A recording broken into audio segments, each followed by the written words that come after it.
So we have talked, of course, previously about B cells and their ability to make B cell responses. And now we've shifted gears into talking about T cells and their ability to make responses. This figure just sort of shows a general antigen, but as you now know, that antigen has to be presented on MHC class 1 or MHC class 2 before the T cell is going to be able to make some type of response. That T cell may be a CD4 positive T cell that will be a cytokine producer or a helper T cell, or it may be a CD8 positive T cell that will be a cytotoxic T cell or a killer T cell. And in fact, among those helper T cells, those CD4s, there are even a number of subsets in addition to that we will get to eventually. What I really want to talk about today is the T cell receptor, in some detail, the structure of that receptor and what we know about it, as well as what we know about how VDJ recombination works in forming the T cell receptor, and a little bit about signaling with the T cell receptor, just so that we can think about a few parts of signaling that will be important for T cell development. There were some very famous experiments that were done to discover the genes encoding the T cell receptor. They were done by two different groups, and the experiment that's shown in this figure from your textbook is an experiment that was done by someone named Mark Davis, who is now a professor at Stanford. And there was another person named Thymic, who is in Canada, who did a complementary set of experiments. And one of the things that was actually known somewhat before this was it seemed like there was maybe a diversity process going on with making a T cell receptor as well as our antibody, just like we had seen before. And they realized that the T cell receptor was going to have to be a transmembrane protein, as a receptor should be. And they knew that transmembrane proteins are made on membrane-bound polyribosomes, or rough ER. So the first thing that these investigators did is they took a T cell and they sorted the mRNAs. They separated the mRNA based on which mRNAs were being made on free ribosomes and which were being made on rough ER, on the membrane-bound ribosomes. Because they knew that this T cell receptor would have to be made on a membrane-bound ribosome. And so that was pretty good. It got them only 3% of the RNA, so things were already narrowed down quite a bit. But then they also realized that the T cell receptor, and this is also partially based on some previous knowledge, was probably not expressed in B cells. So the mRNA for the T cell receptor would not be made in B cells because it's the T cell receptor. So they took a B cell and they isolated all of the mRNAs. They made cDNA, as is shown here, as you know about from lab, and they hybridized their transcripts from their T cell and their transcripts from the B cell. And most of the transcripts between the two cell types match. So they got lots of cases where they got a blue, as is shown here, plus a green piece of nucleic acid that could bind together. And they knew those were not the right answer. Those could not be the T cell receptor because they were in the B cell and the T cell. And so they threw all those away. And they found just the transcripts that were made in T cells, that were unique to T cells that were not found in B cells. And of course, these had also been the membrane-bound ones. So they were able to use this to start to really narrow down what could be the T cell receptor gene. And then they did one other clever thing. If you recall, we talked about the Tonegawa experiment with our first description of VDJ recombination. And in fact, it was known that there was some VDJ recombination going on here. And immunologists were pretty happy about that because they certainly didn't want to have to learn two diversity processes. That would be really annoying. So they were pretty happy that they only had one that worked from both of them. And if you remember in the Tonegawa experiment, there was also some hybridization that we were seeing between DNA and RNA. And the thing that was really important in that experiment was that the size or the position of the hybridizing DNA changed. So we could tell that the DNA had been cut and pasted. So we went from having 2 separate bands to 1 band in the hybridization in the Tonegawa experiment. And so they said, well, you know what else? If we were finding the T cell receptor, it should have some variation in hybridization in different types of T cells, because each T cell should make a different T cell receptor. So if we try to do hybridization experiments, we shouldn't get the same answer from all T cells in terms of band sizes. And so they found that there were some of their transcripts that were T cell specific transcripts were identical in all T cells. So that was just like some protein that T cells make. That was not the T cell receptor. And they found others that varied, like TM86, and actually used this to find the T cell receptor gene, which was a pretty innovative approach. Of course, we know that that receptor is seeing antigen along with MHC. So the antigen here is a combination of MHC plus peptide. And we can also see some information about the structure of that receptor. So the T cell receptor's structure is shown on the right. You can see that it has 2 chains, each of which are made up of immunoglobulin domains. Here they are labeled as alpha and beta, although we will go into a little more detail about that later today. So we've got 2 chains. They each have 2 immunoglobulin domains. The 2 chains are held together by a disulfide bond. And in fact, structurally, this T cell receptor looks a lot like an FAB, just with a transmembrane domain. That's actually why I asked you about FABs on exam 1, because I wanted you to think about it so that when I said the T cell receptor looks like an FAB, you remembered what an FAB was. So this is sort of the general structure of our receptor. We're going to come back to thinking about this receptor in a second. One other thing to know about this receptor, which I mentioned briefly before, is that the T cell receptor has exceptionally low affinity for its ligand of MHC plus peptide. So you can see very strong binding of some growth factor receptors. This is still below the strength of binding of biotin and streptavidin, which is the strongest biochemical binding that we know. You can see antibodies can bind rather strongly. There are some adhesion molecules that can bind rather strongly, but T cells are on the weak side in terms of their binding. And so if we want to have a T cell actually be held close to an antigen presenting cell, we're probably going to need some additional proteins to help that interaction and to help hold those 2 cells together. This is in real life what that kind of looks like. And we're going to see this in more detail in a couple lectures. But what you can see is that our T cell receptor is going to bind to MHC plus peptide, and there are going to be a whole lot of other proteins that are actually involved in holding these cells together and in making interactions between our antigen presenting cell and our T cell. And I really like this figure because it shows the antigen in the antigen presenting cell getting presented. One thing that students often get confused when we start talking about these types of proteins more and more is sometimes they'll have a hard time remembering which partner is on the T cell and which one is on the antigen presenting cell. That's a thing that people often get confused as we start to talk through some of these proteins. So realize that figure 10-3 draws out that interaction quite nicely for you. And so when we later, for example, talk about CD28 and CD80 or 86, when we talk about CD3, as we talk about CD8, as we talk about MHC, this is a nice figure showing you which one is on which cell.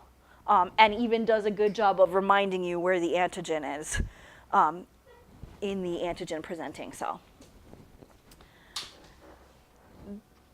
many of the proteins can be divided up into having different jobs.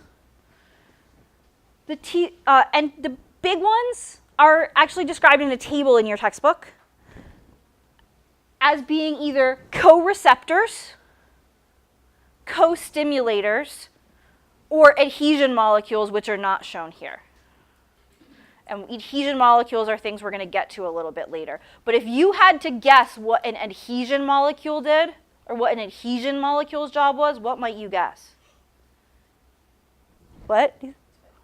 To adhere, to stick things together, to stick the cells together. And so our adhesion molecules are going to be doing that, and we'll deal with adhesion later. Today, we're really going to be talking about proteins that are co-receptor proteins. Sometimes people get confused between co-receptor proteins and co-stimulator proteins, and so I want to introduce both of them now before we go into much detail with the co-receptor.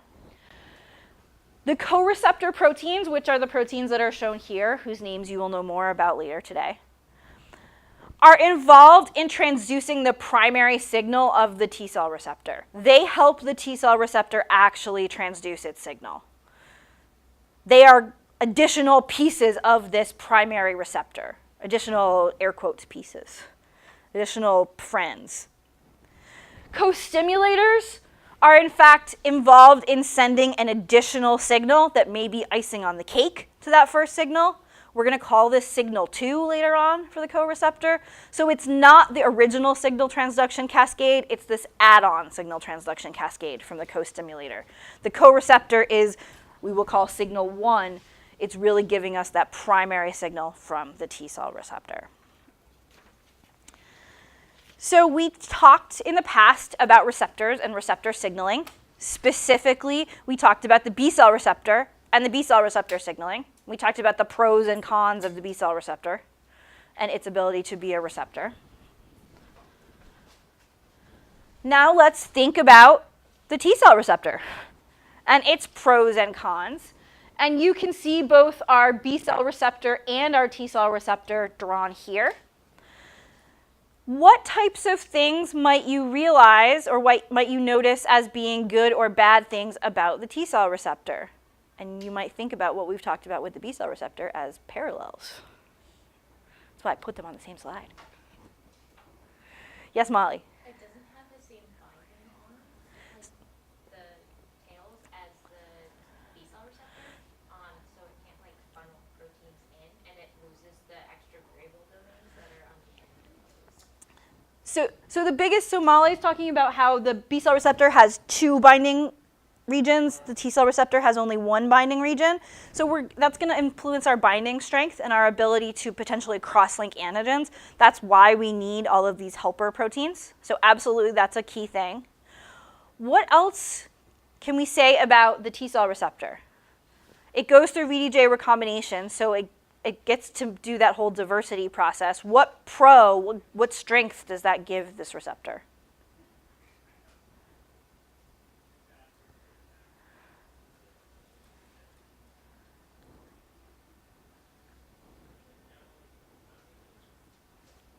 There was a similar strength for the B cell receptor. Yeah, Jordan. Yeah, this means the T cell receptor is an awesome receptor. It's really specific. We've got lots of diversity. In terms of having a binding to a ligand, this receptor is so specialized and so good. As you look at this figure, can you see any cons of the T cell receptor? Yes, Marina. So like the B cell, since it has so many different, T cell receptor, since it has so many different parts, it can mix and match. Mm-hmm. You have more options versus the T cell. So you might wonder about combinatorial diversity, whether we can mix and match different chains, and you'll see some more of that today, which may help address what Marina's talking about. So we'll table that one until we get to that. There's one other big problem that the B cell receptor had. Yeah, Nadia. Is it that on like the cytoplasmic side, you want to see anything else that could... Yeah, the B cell receptor, we said basically stops and doesn't have a cytoplasmic domain. It stops as soon as it goes through the membrane. Why was that a problem? You can go for it, Nadia, if you want. Or Like we needed something else to do there in order to transduce the signal. okay. Any other comments people want to make on that? We do need something else. Can we think about what else we need?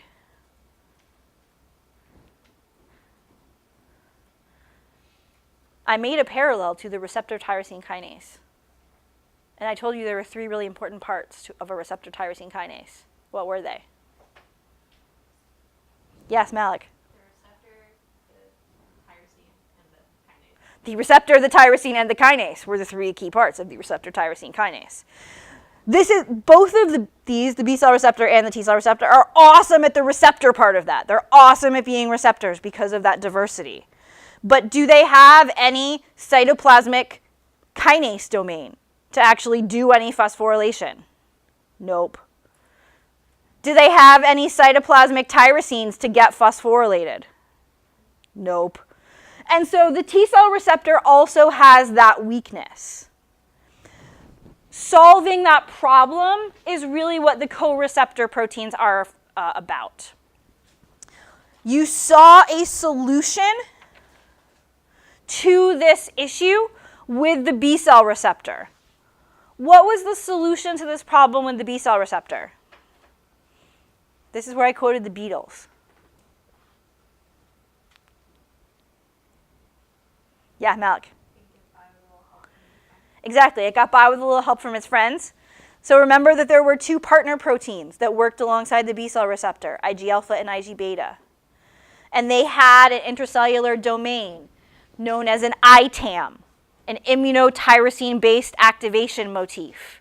And that contained a tyrosine that was good at getting phosphorylated. And I said, and also there's a kinase, and we're not going to worry about it. So the T-cell receptor clearly also needs to have friends, and these are those co-receptor proteins. One of these proteins is known as CD3. CD3 has multiple chains. For each T-cell receptor, there are 6 different chains of CD3. There's a delta chain. There are 2 copies of an epsilon. There's a gamma, and there are 2 copies of a zeta chain. So this actually works out that there's a delta and an epsilon forming a dimer, a gamma and an epsilon forming a dimer, and 2 zetas forming a dimer of CD3. CD3 has a little bit of an extracellular domain, at least in the case of epsilon, delta, and gamma, though zeta does not. But the really important parts of CD3 has to do with the intracellular cytoplasmic domains. Epsilon, delta, gamma, and this other epsilon each have one of these yellow box domains, which are ITAMs, the immunotyrosine-based activation motif, the places where there's a tyrosine that's really good at getting phosphorylated. Zetas actually have 3 ITAMs. So zetas are really good at getting phosphorylated. So we can see that there's 1, 2, 3, 4, 5, 6, 7, 8, 9, 10 possible phosphorylation sites on this CD3 complex that's traveling along with the T-cell receptor. If you remember back to our flow cytometry lab, we used an antibody against CD3. Specifically, it was an antibody against CD3 epsilon to mark T cells. All T cells have CD3 on their surface because all T cells need CD3 to do the signaling. They need CD3 to provide a cytoplasmic domain for their T cell receptor. So CD3 is also a convenient protein for immunologists in that it marks all T cells. One thing that's pretty cool about CD3 is that when we think about receptors and how receptor signaling works with multiple proteins, we often talked about this induced proximity model, where we have perhaps 2 different proteins that bind to ligand and that get pulled together. And that makes them signal together. And before they got pulled together, before they bound to ligand, they were diffusing separately throughout the membrane. So they were not likely ever really next to each other. Well, the T cell receptor has a disulfide bond. So the alpha chain and the beta chain, they're diffusing together. They are never going to separate. But you might wonder, well, what about the CD3 chains? How are they? Are they usually next to the T cell receptor or not? They are not covalently linked to the T cell receptor. And so you might think that they're diffusing separately. But there was some really interesting papers. Like I said, this was done by somebody who was a couple years ahead of me in grad school. So I always really like these papers. He also, as you guys know, when you get cited, it's your last name and your initials. So like if you were going to cite me, this is your citation. This would be the citation. Right? Let me tell you the guy who did this, his citation. That is it's Matt E. Call, so it ends up being Call Me. So that's fun. So he actually did this work. This was his PhD thesis that's shown here. So for those of you who know some things about transmembrane domains, what types of amino acids are frequently found in transmembrane domains of proteins? Yeah, Emilio. Hydrophobic. Why? Because while you're inside the bilayer, that's going to be a hydrophobic environment. So typically you find an alpha helix with a fair number of hydrophobic residues. And Matt looked at this and said, this is super weird because every single one of these, the T cell receptor and all of CD3, have some super charged residues in the middle of the transmembrane domain, where you should expect hydrophobic residues. And what he actually found was that the charges match between TCR and CD3s. And not only do they match even in terms of the level of height throughout the bilayer, so that there can be electrostatic interactions, keeping CD3 next to the T cell receptor and allowing them all to diffuse together.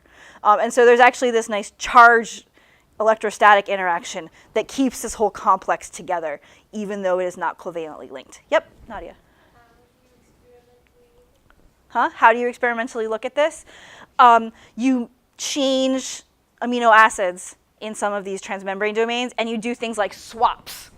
So you look, does it work if you get rid of this K? Well, what if you put the D here and the K here? Does it work? And so there was a lot of swapping that went on. But if you do a PubMed search, I think the paper it's like Cell 2003 or something around there. So this is pretty cool. The other important part of the co-receptor is CD4 or CD8. So we've already talked about CD4 and CD8 in their ability to bind to either MHC class 2 in the case of CD4 or MHC class 1 in the case of CD8. And so we've talked a lot about their extracellular domains, but CD4 and CD8 also have some important stuff going on in the cytoplasm. So CD4 and CD8 each associate with a kinase. The kinase isn't part of the protein, but it associates very closely with CD4 or CD8. This kinase is listed here as a kinase called LCK. This kinase really is a member of a specific family of kinases known as the Sark family of kinases. In CD4 T cells, it's pretty frequently LCK. In CD8 T cells, it's pretty frequently a different member of this family, but all of the kinases in this family work the same way.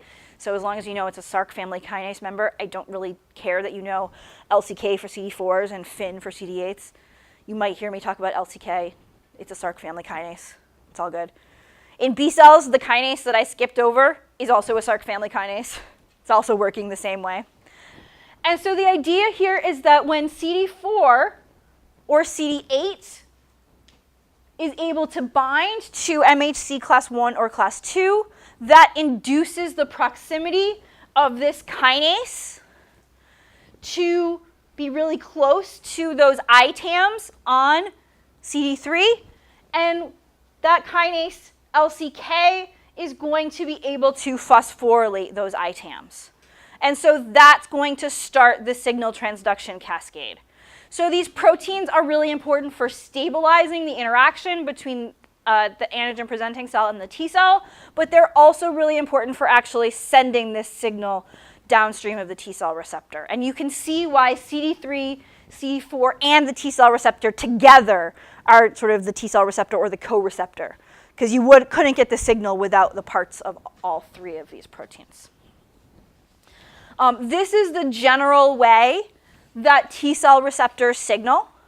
There can be one other way that we can get T cell receptors to signal. Typically, we have to have our T cell receptor binding to its matching MHC and its matching peptide, as we've talked about before. There are some bacteria that make bacterial toxins known as superantigens. You do not want a superantigen. It is not super. It is the exact opposite of super. A superantigen is able to, this bacterial toxin that can bind to a TCR beta chain and to an MHC molecule, even if the MHC and TCR don't match, or even if the peptide in between doesn't match. Basically, the superantigen can just pull the two of them together and hold them together with very strong affinity to make that T cell get activated and make that T cell start to signal. And there are some cases where superantigens kind of look like staples, that they're just holding those two things together, even if the T cell is not specific for that antigen or even that MHC.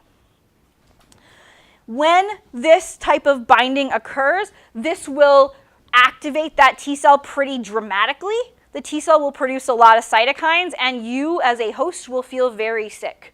Your immune system will largely be going haywire, and it will not be able to focus on fighting this one bacteria because everything's going to be going wrong due to the number of cytokines that this over-triggered T cell is going to make. There are cases, for example, where a superantigen, because it binds to the variable region of the beta chain, can sometimes activate like 10% of all T cells in the body, which is way more than any particular infection should turn on. So it's way more cytokine production than we would normally see. Yeah, Molly? Why is that specific to beta chain? Why is it specific to beta chain? Because that's how it seems to have evolved. I mean, like, why does the increased incidence of T cell activation, how is that beta chain specific? So it's just that superantigens happen to bind to TCR beta chains. That's all. This table from your textbook lists some of the more common or some of the more famous superantigens. In this column over on the side, it tells you which V beta is used. So it's not like they all use the same V beta. There's some V beta that they happen to bind to well, which is listed here. And these tend to be the things that lead you to have dramatic food poisoning right after eating something. So most of your staph enterotoxins are superantigens that are basically triggering huge amounts of cytokine production and T cells. The most famous of these is toxic shock syndrome toxin, which leads to pretty massive inflammation as a result of the production of this. And so you can see sometimes this very strong signal if you can get a strong signal holding the T cell and MHC together, even if they don't match, but this is not the way things usually work. Yep, Cal. How do the cells know what antigen is They don't. So it's really just a sort of binding event where there is no matching here. Right, so then after like the cytokines are, how do they know to get rid of it? They don't. That's why things are going really wrong and why this is evolutionarily advantageous for the bacteria. We're not going to target that bacteria. We're instead just going to send the immune system on a wild goose chase. Yeah, Jordan. So superantigens only produced by bacteria? I can't think of a non-bacterial one off the top of my head, but that does not mean it doesn't exist. Yeah, Nadia. So do we have a way to get rid of them? Not really. Not eating undercooked potato salad or things that are going to give you these types of infections.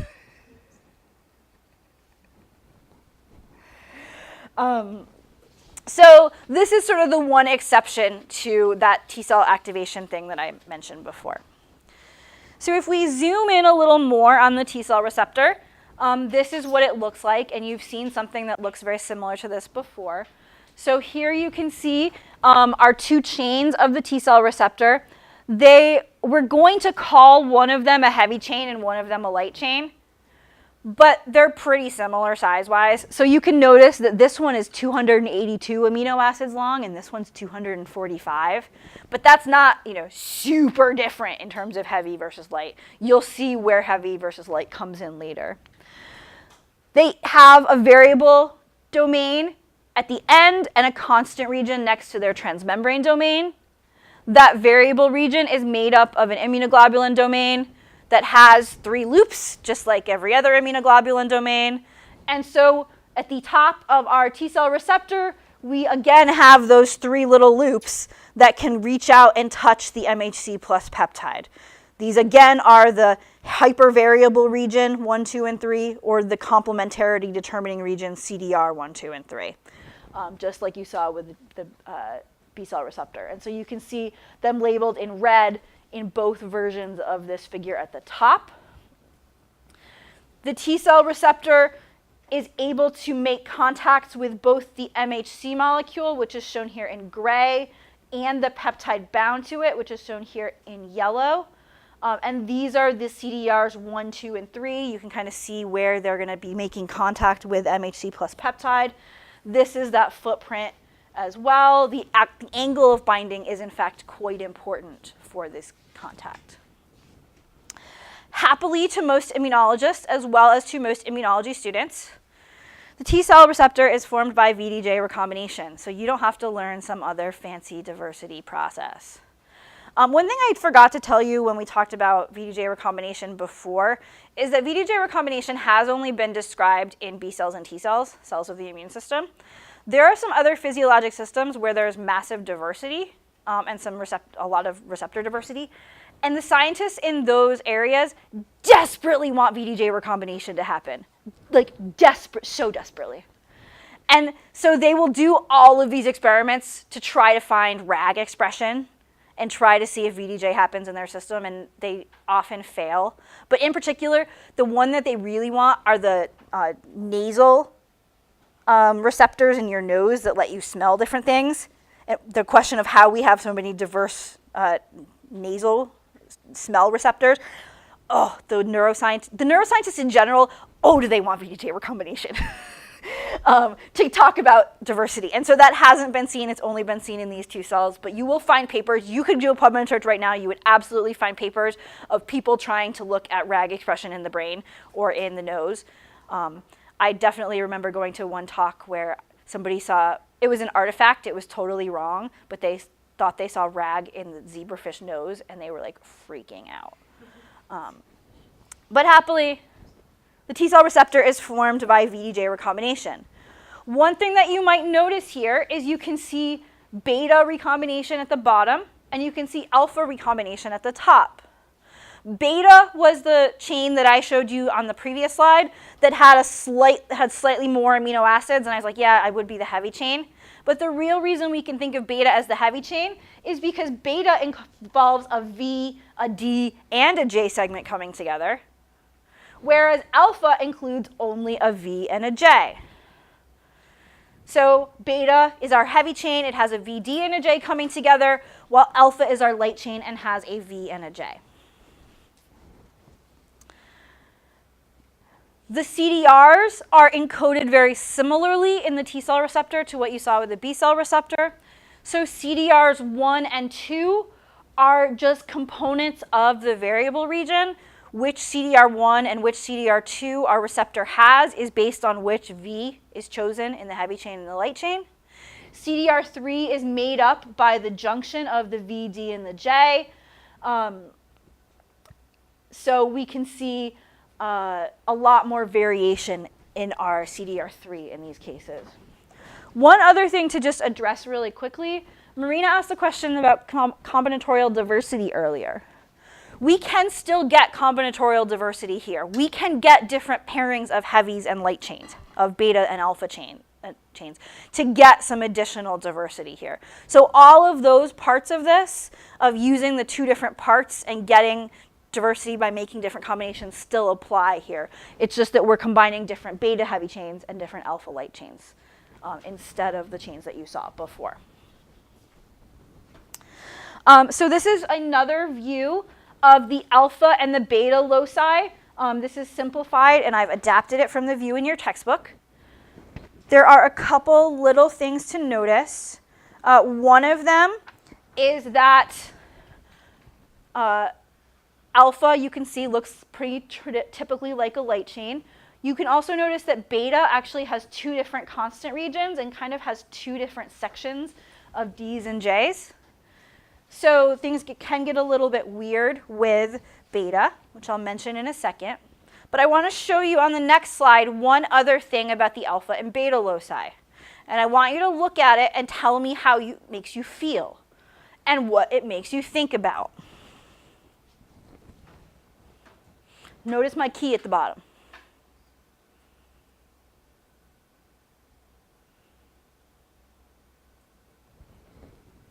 So what do we think? What kind of comments do you have?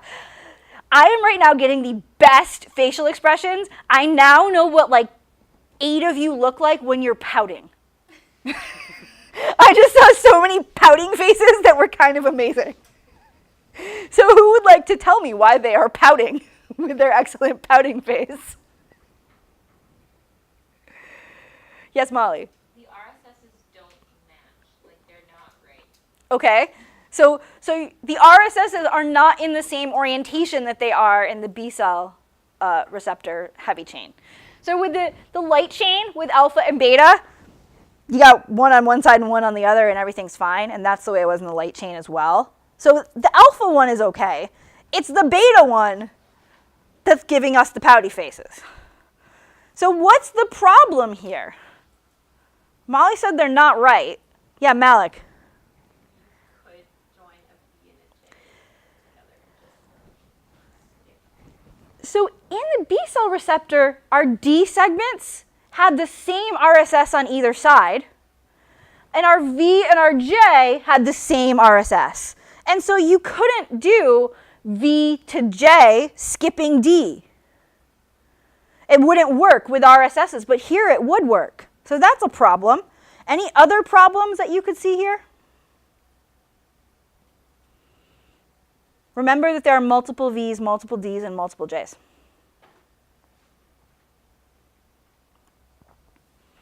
Yes, Molly? You could get, oh, never mind, that's wrong. Okay. I would say you could get two D's binding together, that's wrong. Yeah, you can. So in fact, if you had another D over here, the D could bind to this D, because the D, you can get something called DD fusion. And so the 1223 rule looks a little messy in T cells. For reasons that we do not understand, beta always recombines to use a D segment. It doesn't skip D, although with the 1223 rule, it totally could. And we don't know why it doesn't. We do observe DD fusions. So you can sequence some T cells and see DD fusion happening.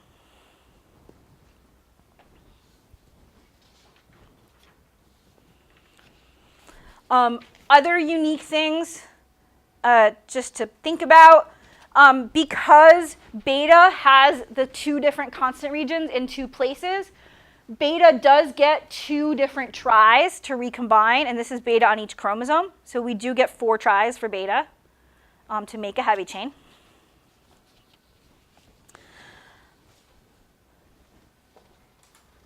Because alpha is a light chain, it has only V's and J's. Again, alpha can have multiple tries to make a light chain. This is not going to happen to deal with self-reactivity. This is not receptor editing. However, we can have multiple tries to get a productive protein formed with alpha.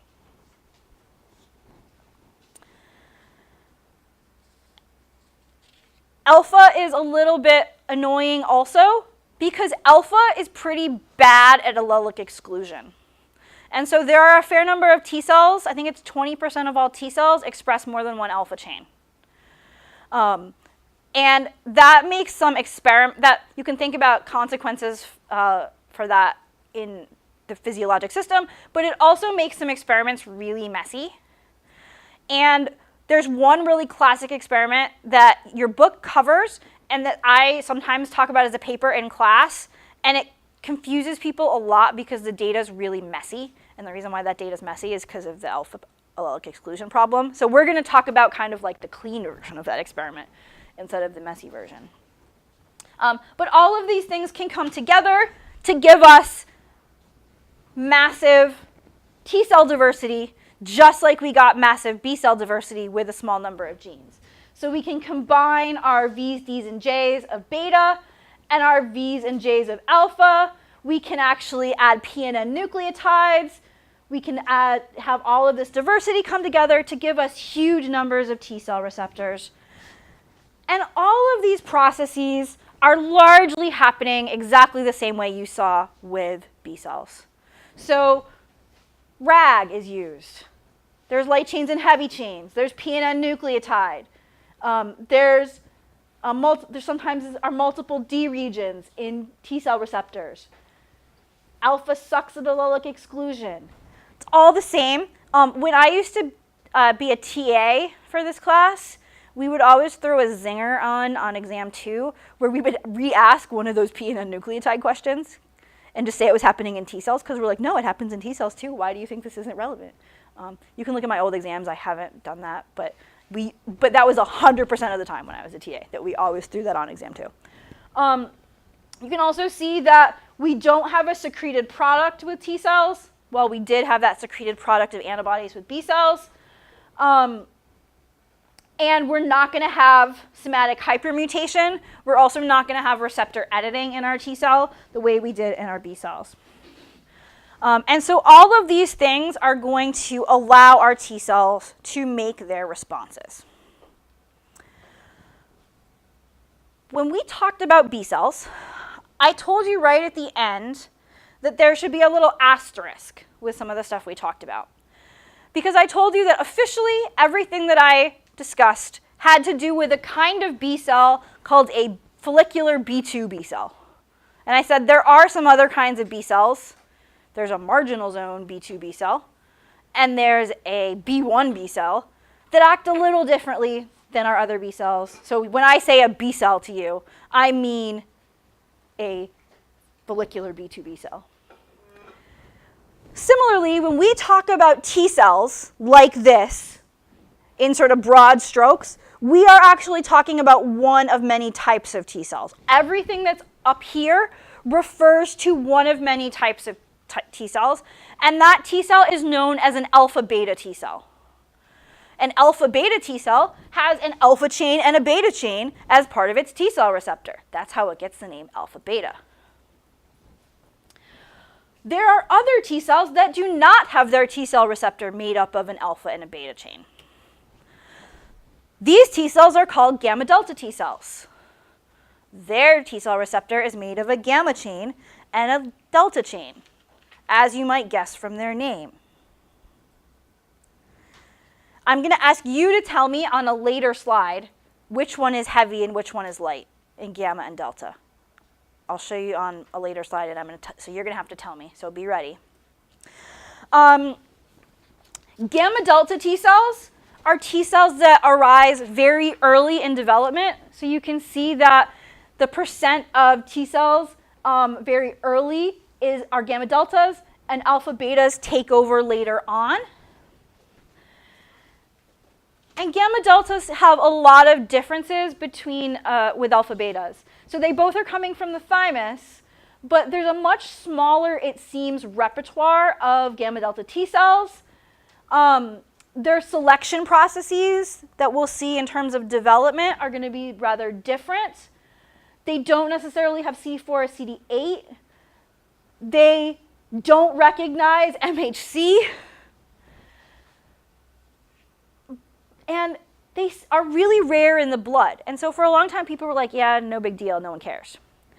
But it turns out that these cells are extremely, extremely frequent in tissues.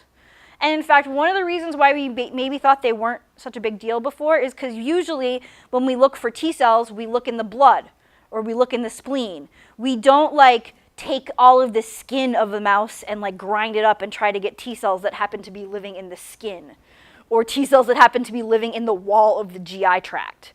And it seems as though gamma deltas are living in those locations and are actually providing an early kind of barrier response. Because of their location, because they happen to be found in tissues, there's not as much known about how these cells work.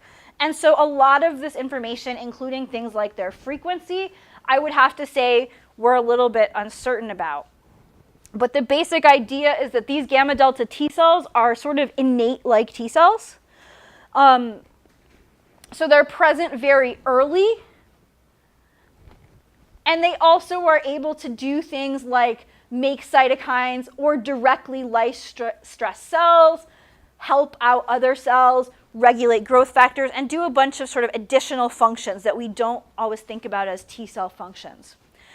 There is this growing group of cells called innate lymphoid cells, or cells of the adaptive immune system that are kind of acting like the innate immune system. We can think about some really cool things about their evolution and where they fall evolutionarily. And in fact, in general, we can realize that our nice dividing line between innate and adaptive is real muddy at this point. And gamma deltas are one of the first places where we see that. But we typically talk about gamma deltas when we talk about the T cell receptor, because there also is an important piece of gamma delta T cell biology that happens with the T cell receptor and T cell development. So here is the layout of the RSSs for the gamma and delta chains along with the alpha and beta chains. I told you before I was going to ask you which one was heavy and which one was light with gamma and delta. So based on what you see here, in a gamma delta cell, what's the heavy chain and what's the light chain, and how do you know? Yeah, Akuya. Yeah, so gamma is going to be the light chain because it has only a V and a J. Delta is going to be the heavy chain because it has a V, D, and a J. You can see that we have this same kind of 1223 problem in delta that we have in beta, so it's just as obnoxious as beta. But what this figure doesn't show you, that I wrote on the slide when I showed you the similar thing for B cells, was the chromosome location. I'm going to show you the chromosome location for these loci on the next slide. And I want to ask you what you observe, or what kind of stands out to you about it. When I ask you what you observe or what stands out about it, the thing you have to, your answer has to be true for both mouse and human. There's another answer sometimes people come up with, but it's not true for both mouse and human. So I want an answer that's true for both. So here are the chromosomal locations of alpha, beta, gamma, and delta. What can you observe that is true in both mouse and human?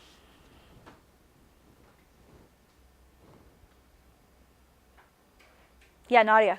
The alpha and delta chains are all on the 14 chromosome.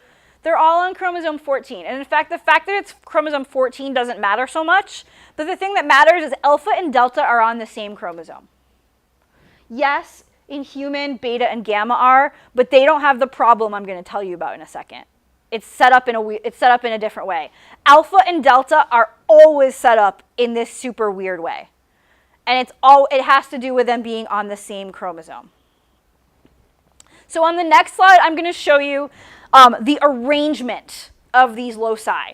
And so we're going to look at it carefully and see if you can come up with any problems with this scheme.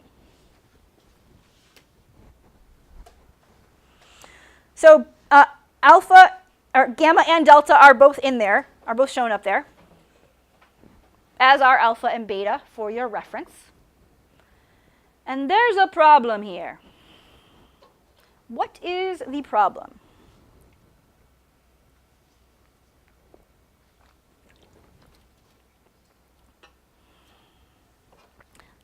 I have a meter stick. I'm ready to point when someone tells me.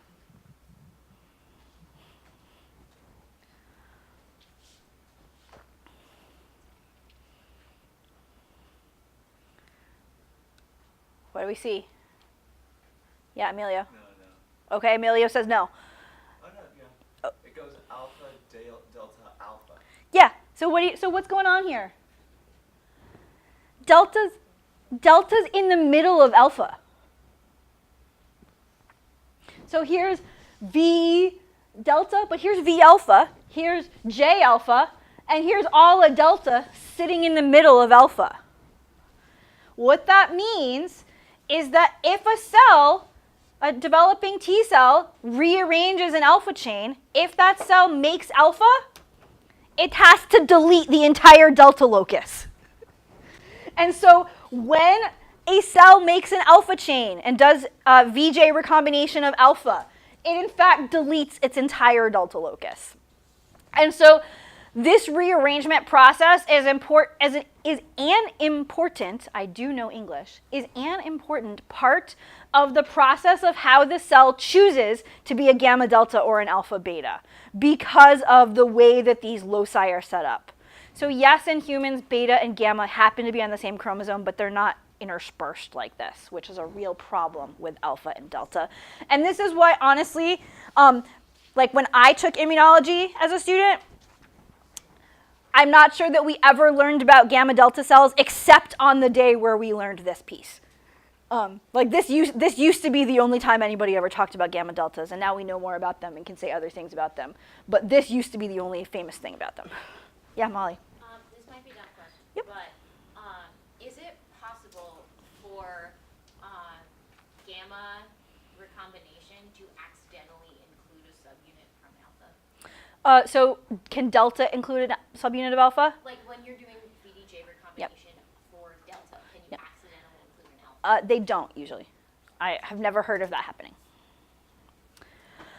So if we want to think about the time and place of these events, we can do that just like we did with B cell development. All of these events are happening in the thymus. So we're going to be seeing T cell development starting next week, and T cell development is happening in the thymus. Our T cells are developing from an original precursor cell that does come out of the bone marrow. It is a stem cell that's similar to one that can be used for B cell development, but that stem cell will then migrate to the thymus to allow for T cell development. So there are a few things that I can say about the thymus that are kind of implied or shown here. One of them you're going to really freak out about. I can already tell. I already can like imagine the facial expressions, and I haven't even said it yet. So if you look at the anatomical location of the thymus, and you imagine also when you were looking at your mouse, and you're looking at the mouse thymus, now I want you to imagine that you are a cardiac surgeon. What do you think about the thymus if you are a cardiac surgeon? What? Goodbye, thymus. Goodbye, thymus, as Alina said. Yeah, and in fact, in many cases in heart surgery, the thymus is lopped out because it's in the way. The thymus really does sit right on top of the heart. It's got two lobes, and they sit right on top of the heart, particularly in pediatric heart surgeries. Ow. Yes, everyone's now making faces. We're gonna come back and address this in a bit. This is the structure of the thymus.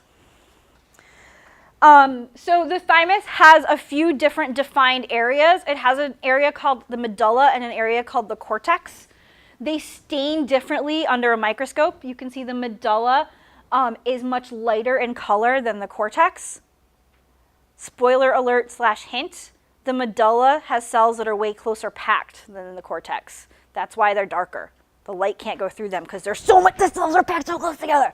And in the in the cortex, in the medulla, we don't have as many cells, so the light can get through. That's what the difference really is.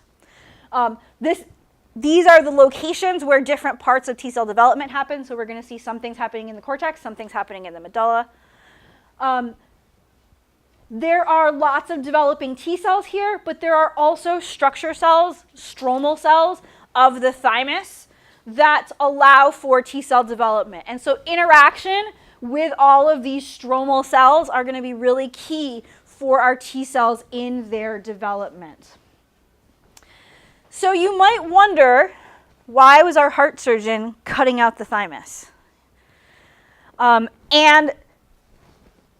it has to do with what's being shown here on this slide. So it is known that as one ages, one thymus, in air quotes, decreases in size. Actually doesn't really decrease in size. It gets infiltrated by fat cells, and there's less stromal surface area to allow for T cell development. And so you can actually see a young thymus versus an old thymus here. You can see that the old thymus has a lot of fat cell infiltration that the young thymus does not. And so the actual output of T cells, the number of T cells being produced, decreases over time. It used to be said that basically the thymus stopped by age 10. And so that's why surgeons would be like, yeah, that thymus thing, that wasn't very important. Doesn't even work all the time. We're just going to cut it out. In more detailed studies have been done, and we can see that the thymus actually trails off a little bit more over time. It doesn't just fall off a cliff at age 10. But you can see that there is a decrease in how many T cells are made by the thymus. This really has to do with the surface area of that stromal interaction that's possible in the thymus over time. And so this sort of led to this idea, well, the thymus, doesn't necessarily even do much after birth, so we can just cut it out because it's in the way, is where that comes from. And this process is known as thymic involution. This also influenced the mice that I had to get for our lab in lab 2, because if I wanted you to isolate a thymus from a mouse, I had to get a mouse that was sort of the equivalent of a teenager, so it still had a thymus. Because if we got you an older mouse, the thymus would be so infiltrated with fat cells, basically as soon as you touch it with like your forceps, it disintegrates. And so you probably wouldn't have been able to find it. And if you had been able to find it, you wouldn't have been able to actually squeeze it with your forceps. So I had to give you mice of the right age if I wanted you to find a thymus. There are mice who do not have a thymus. Some mouse strains that are out there are mouse strains that people have genetically engineered. But other mouse strains were discovered spontaneously by people who were mouse fanciers. They just liked to see mice who had weird phenotypes. And they would see mice with some weird phenotype, and they would brother-sister mate them to try to make that weird phenotype breed pure. And so a lot of the first types of mice were just spontaneous random mutations that were found that way. The Balbsy mice that we had were brother-sister mated that way because they were albino. There was one type of mouse that walked around in a circle like this. It's called the shaker mouse, and people just thought it was weird that they walked around in a circle like that. It's actually now one of the major models of MS in that mouse. And it was originally just people found this mouse with a weird phenotype and wanted to understand the genetics of it and had it breed true. So there's another type of mouse that is missing a thymus, and it's one of these natural ones that was just found. It wasn't made by genetic engineering. And the natural mutation that it has leads to effects besides it being missing a thymus. So this mouse has some other things about it that are weird. The mouse that's missing a thymus is known as the Nude mouse, which is shown here. And in fact, it also has no hair. It's a defect in a developmental pathway, and so there is both no hair and no thymus.